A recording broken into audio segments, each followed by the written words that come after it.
Won here this evening with a few changes, and you won convincingly as well. How do you reflect on that overall? I think we had a really strong performance. Clean sheet, which was needed after a long run without it. And they were very efficient, intelligent, and composed with the ball, which I'm really pleased with. We showed great cohesion, understanding, and it was the right attitude. So overall, very happy. Do you believe, and I know you made some changes, but do you believe it could give you some confidence to have that second leg in Prague? Winning always brings confidence and better spirits, better atmosphere, and better energy. And we're going to need all that on Thursday to go through. A word on Lacazette's 50th Premier League goal for Arsenal. I think only 9 other players have achieved that in the Premier League era. It was suggested in commentary as well that Arsene Wenger would have enjoyed that first goal. Hopefully. It was a typical Arsenal goal. I think it was really high quality, and the definition from Laca and the movement really good as well. So he's playing really well at the moment, scoring goals. He's full of confidence, so let's keep him playing. And just finally for me, that injury to Saka, possibly a little bit too early to assess the damage, but how's it looking at this early stage? I don't know. He had to come off. He had a discomfort in his thigh, and it's the last thing that we need because we are missing some big players at the moment, and we don't want to lose another one. So hopefully it's not that serious. Thanks for your time. I appreciate it. Thank you. Thanks, Aidan. We'll go to Nick Callow from Haters. Evening, Mikel. Great performance and a great result, but that injury to Bukayo is quite worrying, isn't it? You've lost Martin Odegaard and then Smith Rowe and Bukayo playing. It's almost like that number 10 position is a bit cursed. Do you feel really unlucky tonight? Yes, I don't know the extent. I think for Thursday, David will be out, Kieran will be out, and then Emil and Martin, we don't know yet. And Bukayo, let's see how he develops in the next few days. So there's a chance of Odegaard and Emil coming back then? I don't know. I want to think yes, but if I'm honest, I don't know. Okay, best of luck with that then. Cheers. Thank you. Thanks, Nick. We'll go to Charles Watts from goal. Hi, Mikel. Hi. You've been telling us to be patient over Gabriel Martinelli. You finally gave him his start today, and he responded with a fantastic performance and getting his goal. You must be delighted with how he played and the impact he made. Yes, I am, and I'm asking you to be patient because we have a lot of 19, 20 years old, and if you compare where we are with them, with other Premier League clubs in the top end, is not common. And Gavi's having the right path, the right development. He's got an incredible attitude and talent, and he's got all the future in front of him. And what we have to do is manage that and try to give him the right amount of minutes and the right games for him to develop and continue to get better. You must be aware of the clamour for him to start in recent weeks. It's going to be very hard for you to leave him out now, isn't it? I'm not aware because I don't want to read that because I don't want anything affecting me. What is affecting me is what I see every day, how he's, all the stuff, and what our opinion is and how we want to develop. But I'm sure that there is always debate, and when I play somebody else should have played, and that's going to happen most of the time when you don't win. It's going to be very hard to leave him out on Thursday night, isn't it, after that? You're putting pressure on me now. All right. Well done, Mikel. Thank you. Thanks, Charles. We'll go to Jim Conlon.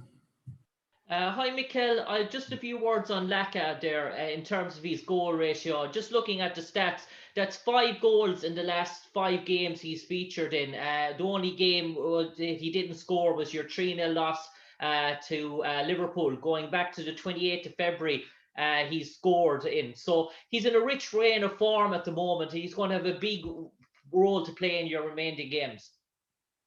Yes, as I said, he's in great form. I think it's with a high level of confidence, and he needs to keep doing it right up to the end of the season, because if he's able to continue this run, it's going to mean that the team is doing well and we are winning football matches. And lastly, about Laca from me, Mikel, in terms of, can you see him reaching that 20-goal target this season? He was reaching 25, 27 goals a season at Lyon. Do you think that's realistically for him to achieve those targets maybe next year to move on to next level? It is, but he has to play 37 or 38 games. I think the players that reach those levels, they play almost every game. He needs to take penalties as well. And then if he does that, he has the quality to do it for sure. Cheers, Mikel. Thank you. Okay, last couple, we'll go to Art DeRoche from the Athletic. Hi, Mikel. I just wanted to address Granit Xhaka's performance today at left back. Obviously, he hasn't played there on paper a lot, but last season especially, you played him almost in that zone of the pitch quite a lot. And I was just wanting to get your thoughts on selecting him there and what he brought differently from, say, Cedric as a right footer. Well, he had a specific role today for the game because we believe that they were going to try to do something, and he had the right qualities to develop that role. I think he did really good. It's a joy to work with him because you ask him to play as a center forward, and his first reaction is, yeah, I can do it. I will do my best. So that's the players that you want. And I think today he had a really strong performance, and it gives us another option. Kieran is out probably for the season, so we need different options in that position, and he can be one of those. And the players behind the striker, the three behind the striker, they can all almost drift across in any position. How important is that going to be, say, on Thursday and throughout the rest of the season? Yes, we are developing the team the way we want. Today we're playing a slightly different way because of how they play and the players that we have available, and it worked good because the whole process on our high press starting lineup, the way we do it and the distance between our lines is really good, and with the ball because the first process was clean, and when everything is clean, it helps the next line and it helps the strikers to get on the ball in the right timing with the right space, and today they did that, and that's what as a team we had a really good cohesion. Thanks, Mikel. Thank you. Thanks. Finally, we'll go to Simon Collins from the Evening Standard. Hi, Mikel. Hi. Just on Alex, obviously they see the goals win tonight, but on his all-round game, he seems to be sort of talking the young players a lot through the game and acting as a real captain. Is that something that you think perhaps gets overlooked by people? I don't know, but I've seen that in the last 6-7 months. I've seen a big change on him, how he's interacting with people, how he's communicate with his teammates, and the leadership that he's taking on the pitch and on the field as well. And that's really positive. He's a player with a huge experience. He's been here long enough to start to develop those qualities, and we need those type of characters in the team. And just lastly, obviously Pierre was ill today. Are you hoping he'll be back for Thursday though? I hope so, yeah. He was unwell yesterday. He could not train. He could not be available today, but hopefully in the next day or two, he will be feeling better and he will be available to get picked. Thanks, Mikel. Thanks, everyone. See you soon.